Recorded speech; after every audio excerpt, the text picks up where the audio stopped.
Fala aí, galera, beleza?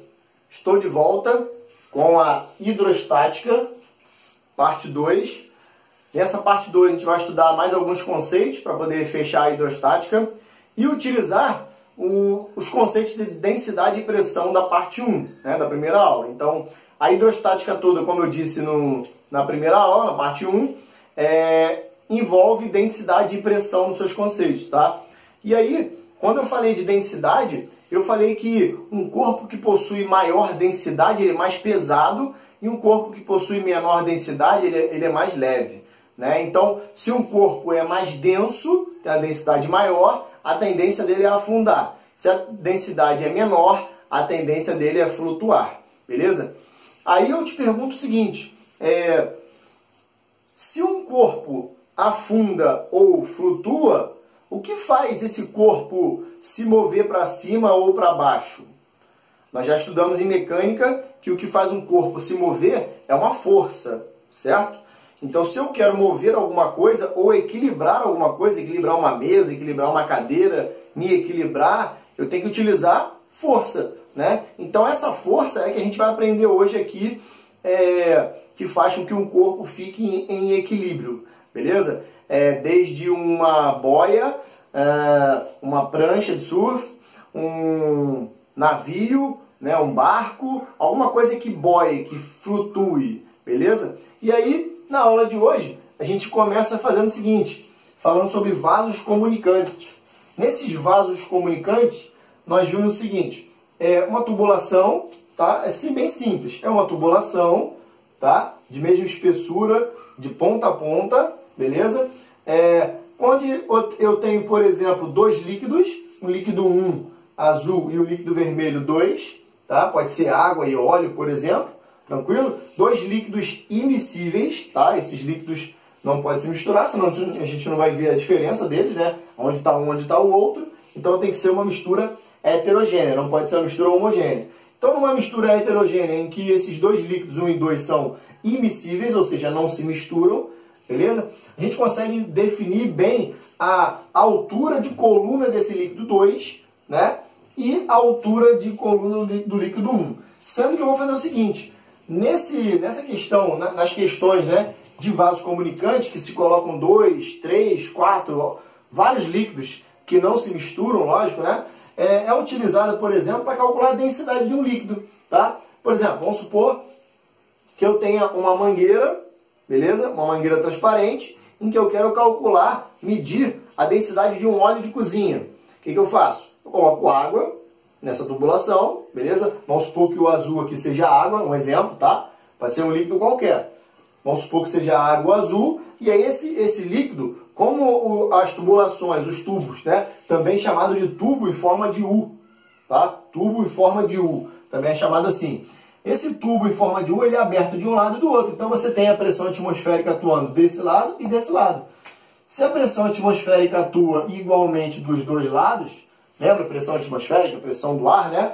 Significa que se eu pegar, aula passada, parte 1, hidrostática parte 1, se eu pegar dois pontos no mesmo nível, né, na mesma linha em relação ao recipiente, significa que esses dois pontos na mesma linha, no mesmo nível, têm a mesma pressão. Então, eu pego dois pontos aqui, ó, dentro dos líquidos, tá? Uma aqui, ó, e uma no vermelho, aqui no fundo do vermelho, e uma aqui no azul, na mesma linha, no mesmo nível, e significa dizer que a pressão que eu tenho, por exemplo, se eu chamar aqui, por exemplo, de ponto A, e aqui eu chamar de ponto B, vai significar aqui o seguinte, que se está no mesmo nível, não importa o líquido que está acima dele, se é o vermelho, se é o azul, se é água, se é óleo, não importa. Se eles estão no mesmo nível, tá? Numa mesma linha horizontal, significa que a pressão sobre o A é igual à pressão sobre o B. Nós vimos isso em pressão hidrostática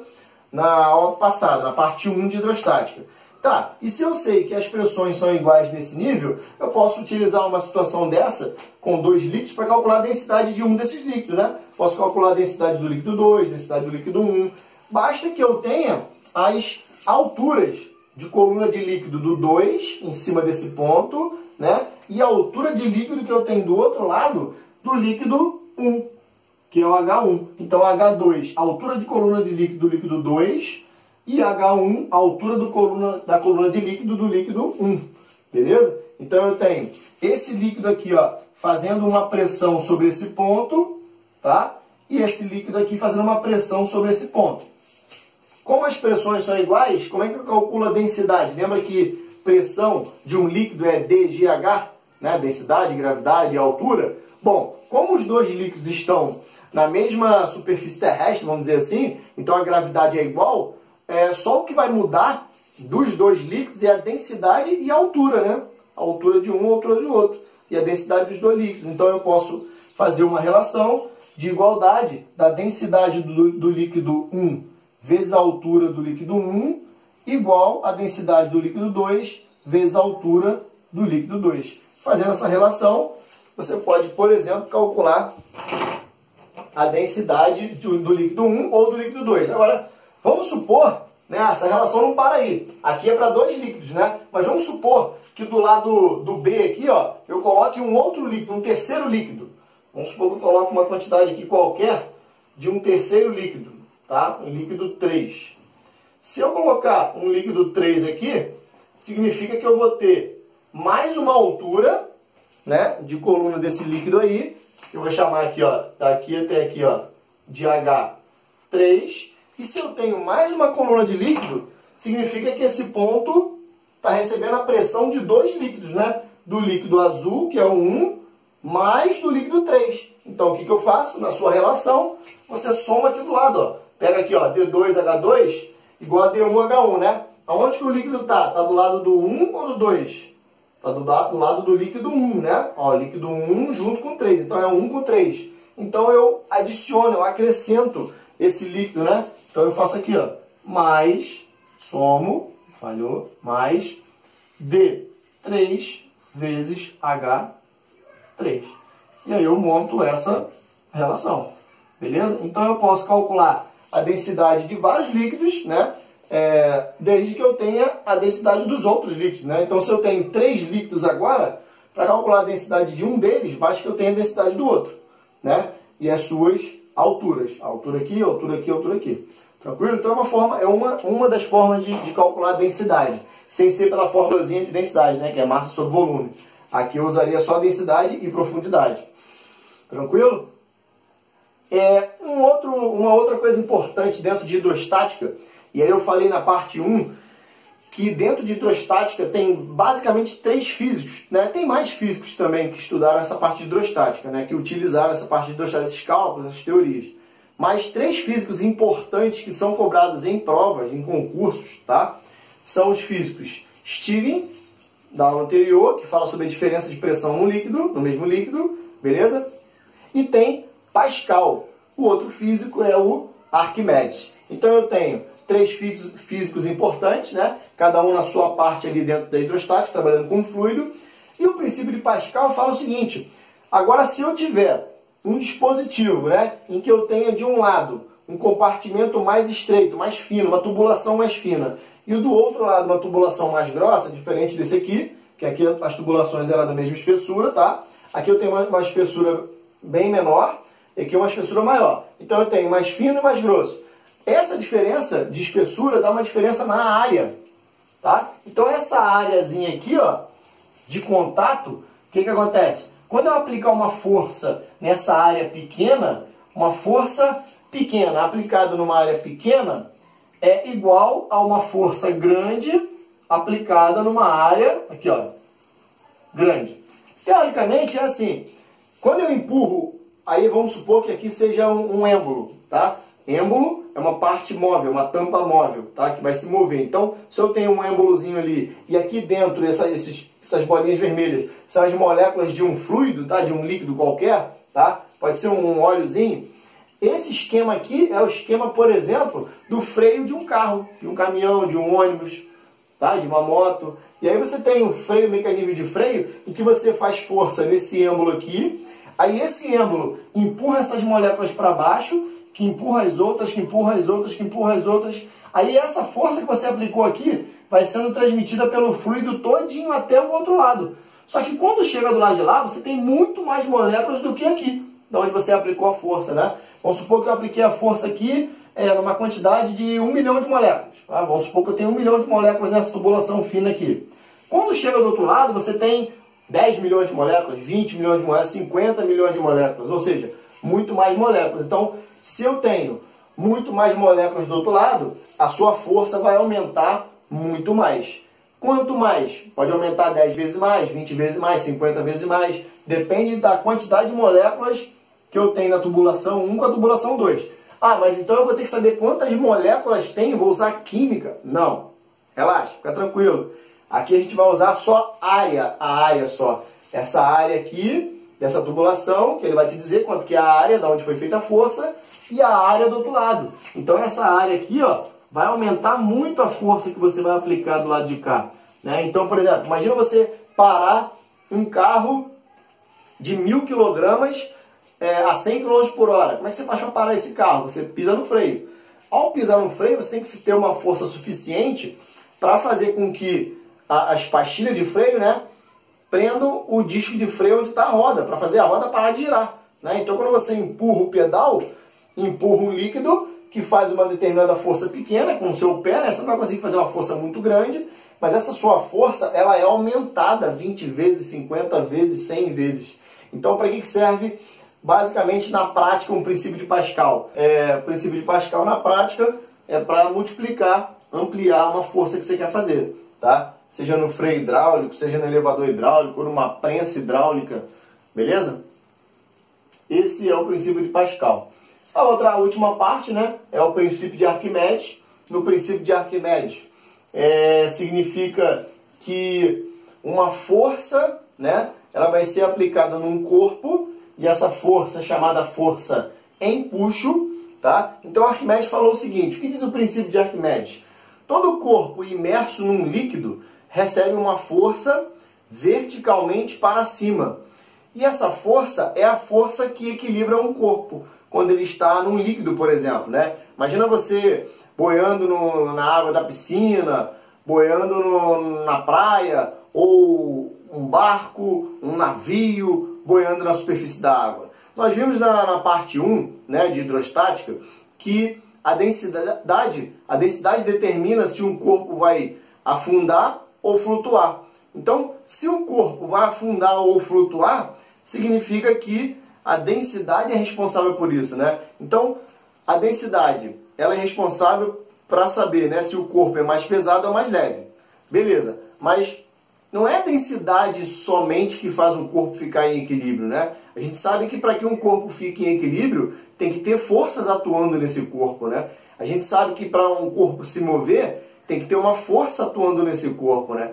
Então, se eu falo que, por exemplo, pega uma bola, imagina se eu pegar uma bola de futebol, né? Afundar ela dentro da piscina e soltar, ela não vai se deslocar para cima e vai ficar boiando na superfície? Quem fez ela subir até a superfície? Não foi eu que empurrei. Eu segurei ela lá embaixo e soltei. Quando eu solto, a bola pum, sobe sozinha do nada. Isso não existe, tem que ter uma força, né? Então a força é feita pelo líquido nessa bola. Então, o princípio de Arquimedes diz que uma força empuxo é uma força aplicada por um líquido sobre o corpo de forma vertical para cima. Beleza? É isso que faz equilibrar, por exemplo, o peso dos corpos, né? Então você imagina um corpo imerso num líquido, tá? Pode ser água, pode ser um líquido qualquer. Vamos trabalhar com a água, né? E aí, esse corpo em equilíbrio, ele vai ter uma força empuxo, que é uma força para cima, beleza? Vertical para cima. E esse corpo possui um peso, né? Que é uma força vertical para baixo. Então, se todo o corpo tem um peso e essa força é verticalmente para baixo, e dentro do líquido, o líquido faz uma força para cima, galera, só um detalhe, essa força empuxo não é só um líquido que faz, tá? Essa força empuxo é feita por um fluido. E quando eu digo fluido, pode ser um líquido ou um gás. Tranquilo? Então, no ar, nós também recebemos uma força empuxo, tá? Só que como a força empuxo, ó, depende da densidade do fluido, né, de onde você está imerso. Se é na água, se é no ar, do volume VI, volume imerso, tá? Então esse VI aqui, ó, representa o volume imerso nesse fluido, né? Que pode ser líquido ou gás. Se um corpo está imerso num fluido, esse volume que está imerso vai te dar o valor do empuxo, junto com a gravidade, né? Então, o produto da densidade do fluido, né? Do líquido, do ar, do volume imerso nesse fluido, vezes a gravidade, você tem a força empuxo, tá? Que, como é uma força, é dada em newtons também. Tranquilo? Então, vamos lá. Pensa o seguinte. Na parte 1 eu falei que os corpos mais pesados possuem a maior densidade, né? E se o corpo tem maior densidade, ele tende a ser mais pesado. Então, como se ele afundasse. Tranquilo. Se eu pegar um pedaço de aço, né? Um pedaço de ferro, um pedaço de aço. Imagina um pedaço de aço desse aqui assim, tá? E eu jogo isso dentro da piscina, dentro da água ou dentro do mar. A tendência não é ele afundar? Sim, porque esse aço, esse pedaço de ferro, ele é maciço, tá? Agora pensa num navio bem grande, tá? Um cruzeiro, aqueles navios que fazem cruzeiro, gigantesco. Eles são feitos de aço, ferro, né? De metal, né? Gigantesco. Por que aquilo não afunda? Por que um barquinho pequeno de ferro não afunda, um navio daquele tamanho não afunda? Porque ele não é maciço. Né? A massa daquele aço, daquele ferro, daquele metal não está concentrada num lugar só, né? Ela está distribuída e esse metal, ele é oco, né? Esse navio, esse barco, ele é oco, ele tem um formato que ele é oco, né? E nessa parte oca você tem ar, onde a densidade do ar é muito, muito, muito menor do que a densidade da água, ou seja, o ar é bem mais leve do que a água. Então a tendência de um objeto desse, por mais que a densidade do metal seja maior que a densidade da água, se for oco, ele consegue flutuar, como um navio, como um barco, né? Ele é projetado para isso, tranquilo? Aí tem uma outra coisa que é interessante, que são os submarinos. Tá? Um submarino, ele consegue subir e descer, tá? A hora que os tripulantes lá querem, né? Vamos subir agora, aí sobe, faz o submarino subir. Vamos descer, aí faz o submarino descer. Vamos manter o submarino aqui no meio do oceano, ali em equilíbrio, sem subir, sem descer. Eles conseguem fazer. Essa ideia veio dos peixes que possuem bexigas natatórias, né? Tem alguns peixes que possuem bexiga natatória, e nessa bexiga natatória, quando essa bexiga, né, estiver oca, ou seja, vazia, o peixe fica leve, e aí ele tende a subir. Quando essa bexiga se enche de um líquido que o próprio organismo produz, né, e esse líquido é bem denso, tem uma densidade bem grande, ele fica pesado, aí o peixe desce. Então, os peixes com bexiga natatória, eles controlam esse líquido, né, dentro dessa bexiga para poder fazer o peixe subir ou descer, né? E ele poder nadar assim para cima ou nadar para baixo, beleza? Em cima dessa ideia, dessa bexiga natatória, é que foram feitos os submarinos, né? Pensa no submarino, que ele sobe a hora que quer e desce a hora que quer. Por quê? Como que acontece isso? Embaixo, no fundo do navio, tem um compartimento, né, que ele é oco. E aí tem bombas, né, bombas de sucção, que sugam a água do oceano, do mar, para dentro desse compartimento. Quando suga a água para dentro e enche esse compartimento de água, ele fica mais pesado, aí ele desce.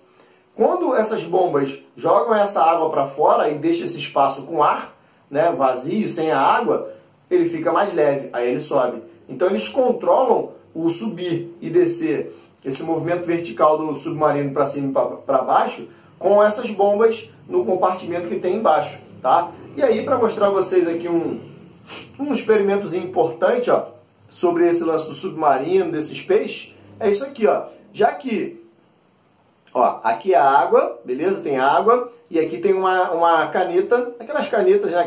Só a carcaça da caneta, tirei a carga fora, a ponta fora, tá aberta aqui embaixo, tá? Tem um furo aqui embaixo, tá aberta, a parte de baixo tá aberta, e a parte de cima tá fechada com a tampinha preta ali, beleza? Aí, esse corpo, ele tá boiando, ele tá flutuando aqui, certo? Nesse momento, ele tem um empuxo da água sendo feito nele para cima e tem o peso da caneta, da carga, né, para baixo. Se ele não desceu ainda, se ele não afundou, é porque o peso da caneta é menor, desse corpo, né, vamos dizer assim, o peso desse corpo é menor do que o empuxo, né? Então, quando você tem o empuxo, que é para cima, né, maior do que o peso, você tem um corpo flutuando, que é o que está acontecendo nesse momento, tá? Quando você tiver o empuxo menor do que o peso, ou seja, quando o peso do corpo for maior do que o empuxo que a água está fazendo nele, né, que o líquido está fazendo nele, ele vai afundar.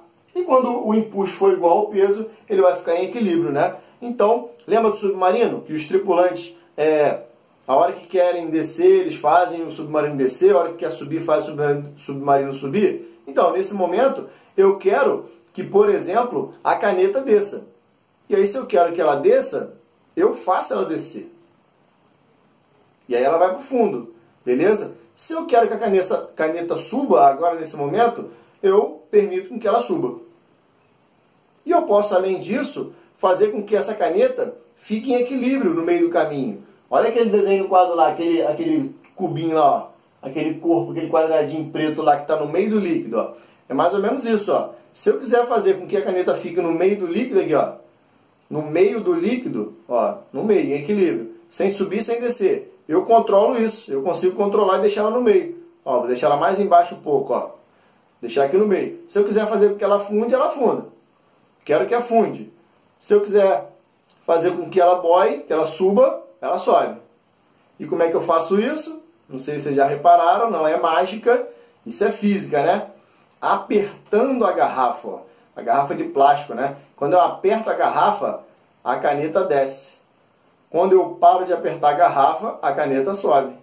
Tá? E essa explicação seria basicamente o submarino como faz isso, né? Quando eu aperto a garrafa, eu causo uma pressão maior lá dentro do líquido e esse líquido da garrafa entra um pouco na caneta. Lembra que eu falei que embaixo da caneta está aberta, em cima da fechada? Então, quando eu aperto aqui a garrafa, o líquido da garrafa entra, que está, né, dentro da garrafa, entra na caneta só um pouquinho, fazendo com que a caneta fique mais pesada.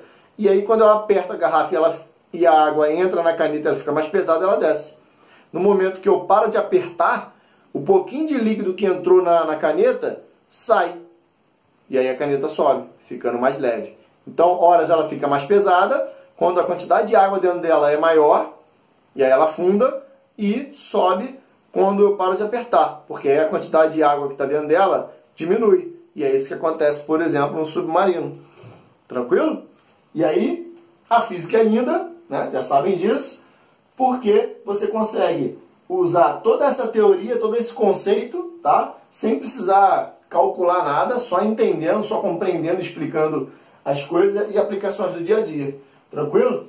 Peso aparente é o que mais ou menos a gente sente quando está numa piscina, né? Quando você está na piscina, você não se sente mais leve? Parece que está mais leve. Quando você tenta levantar alguém, não parece que a pessoa é mais leve do que do lado de fora? Então, porque o peso aparente, ou seja, o peso que você ou uma pessoa aparenta ter, né? Por isso peso aparente, é o peso da pessoa ou o seu, menos a força e empuxo que a água está fazendo em você ou na pessoa. Né? Então você diminui o seu peso, né? Parece que seu peso é menor. Por quê? Porque você tem a força e empuxo sendo feita em você verticalmente para cima. Tranquilo? Para a gente fechar, aquela relação matemática aqui, ó.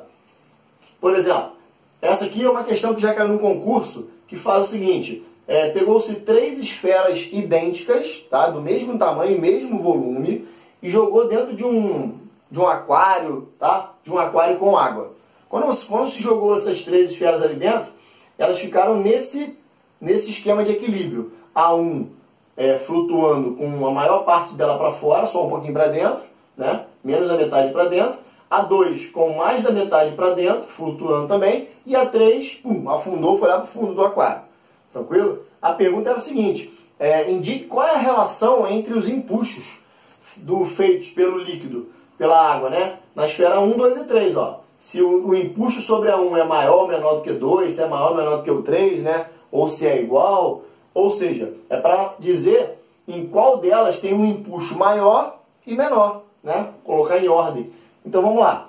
O empuxo, todas as 3 estão sofrendo empuxo, estão recebendo a força empuxo, né? Porque estão imersas no líquido. Mas lembra que eu falei?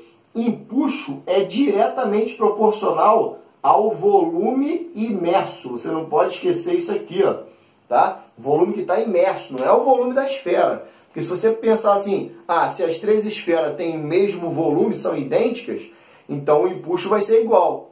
Não, porque não é apenas o volume da esfera, é o volume imerso.